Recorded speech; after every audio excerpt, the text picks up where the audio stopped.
now. Slick. Could have been records. All right, Slick. Let's get into this big debate that we was having pre-production. Iceman episode 3 happened last week, Slick. And me and you have two different versions of it. So, Slick, you go right ahead. What's your opinion on Drake's Iceman episode 3? I was fucking with it, and this shit was an hour and a half, and he ain't dropped no slaps. Oh my God! He dropped no slaps. I'm a fan. I just got you back into OVO, Slick. You see, he might announce a new podcast network. You see, he got Bobby. We're gonna talk about that a little bit later, but we could be signed to OVO podcast network. Gang, stop messing up the bag. I'm not messing up the bag. I'm a Drake fan. I just said I didn't feel like none of the songs had sticking power.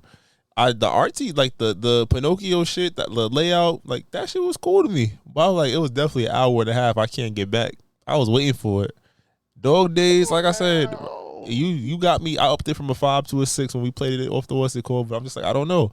I feel like Drake, his heart not in the beat. Maybe these are burning tracks. His heart don't seem like it's in it, bro. You don't like the little snippet stuck on you. Everyone will be stuck on. Nah, come on.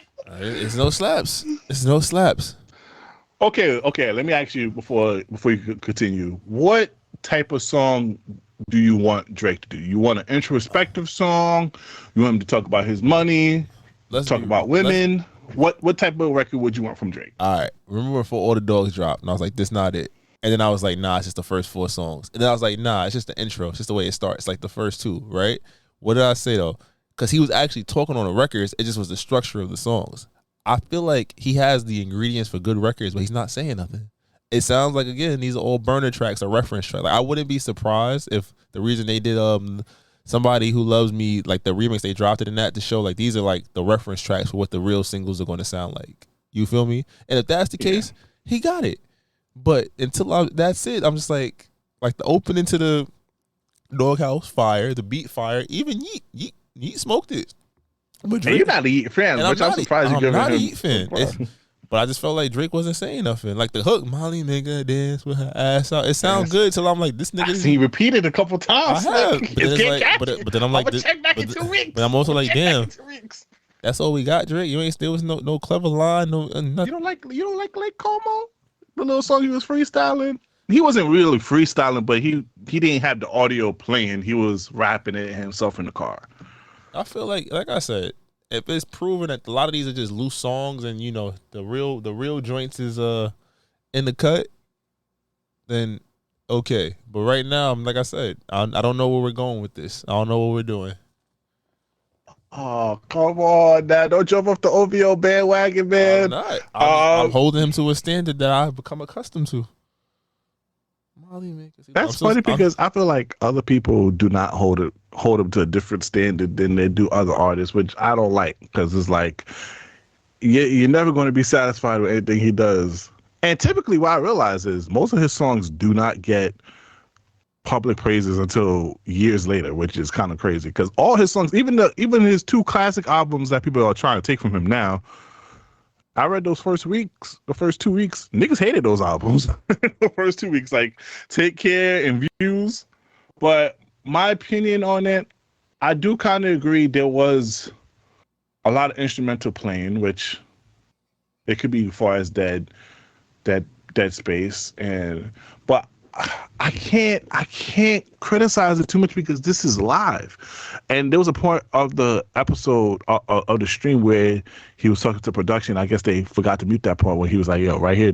So you could tell like he's actually like him driving to the car, him going to these places. It's all planned out and it's happening in real life. Even the little club moment where Yeaton did was happening in real life. So I appreciate the cinematography of it. I think it's amazing. He has some great shots. Now, I'm gonna be honest, as a Drake fan, Drake stan, whatever you want to call me, I think he is going a little too much with the conspiracy theories. I think at one point, maybe in episode 4, episode 5, I don't know how many episodes it's going to be, you're going to have to start being more direct at this point because the whole Easter eggs that you're trying to do, it's getting too much. It's too many now. It's too many. Like, I know you're trying to tell the story through different parts and different things, because he had a lot of great, as a person who loved just cinema, he had a lot of great shots, especially him sitting down with the other person where everybody else was standing around was a great scene. Even though when he's at the restaurant, it was a great scene. Even in the pool area is a great scene. But I think for episode 4, I hope he be more direct with his intention, or give more of the plot instead of just trying to like leave us hanging and making us come up with random theories, because that's also a lot of opinion of mine too. I fell victim to the theory prior to this episode, because if you on OVO Twitter and you're just watching the conspiracy theories, a lot of people say, yo, this is it. Episode 3, this is when he talks about the red button. It's when he pushes it. Yo, Nike changed their logo to red. Everybody was saying this. Yeah, he's gonna release the song "Who Has It," because that was the intro that everybody wanted from episode 2. So you went into episode 3 having these expectations because of what you've been reading on Twitter, because I follow certain people that have inside scoops, and it kind of, that expectation versus reality kind of fucked up my overall view of episode 3. So I learned that for next time to stay up with Twitter and just enjoy it for what it is. And also there's a lot of theory that he didn't really release the songs, or he just put random songs, because when he did announce it, this is the first time he announced it prior days before it actually streamed.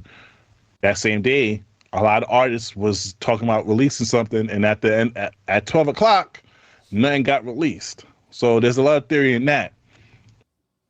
Overall, I appreciate the cinema of it. Episode 4, episode 5, I think you should wrap it up, gang. Release the album. Talk your shit from now on, gang. I'm with it. And for those songs, that's just how I feel. I like the first half of it. The second half of it, Basuda, I ain't gonna lie. Somebody Loves Me Part 2. Cash Cobain already released a snippet of this way long ago, so I already knew about this. I think it's a great. If you like sleazy type of records, it's great. If you like it's a vibe song. Now, I highly disagree with Slick's opinion of Doghouse, because the Doghouse thing is referred to what he calls his mosh pit at concert, and this is a concert type of song, and this was kind of like an ode to them, because he's been highlighting the Doghouse mosh pit in his concert over his course of the tour so far. So I think this was ode to them, and then also just him and he has a great relationship, and he also, like Julia Wolf, he supported her back in May. So I like it, man. I've been listening to it this whole entire time since it got released. You feel me? So I'm fucking with it though, and also see the behind the scenes on how he just freestyle most of the song. I fuck with it heavy. I like Lake Como. You know, allegedly, you know, he keeps fucking with Kanye West, man. You gonna make that nigga really be a crash out over here, because now everybody says that Kim was at the same location he was. We'll see, but I'm excited for episode 4. He's wrapping up his tour soon, and Slick, he did say over the last 2 weeks, he did say the U.S. is going to get a tour. U.S. is going to get a tour, and Slick, if he does announce the tour, we going to the Doghouse, Slick. We're going to the Doghouse. We're not going to be in the stands, Slick. We're going to get our old asses, and we're going to be rage and mosh pitting with the young niggas, Slick, okay? All right, I'm with it. We'll live stream it, or we'll record it and drop it so people can see. And you motherfuckers who was not like us all last summer, y'all better not buy a fucking ticket to the show at the end of the day.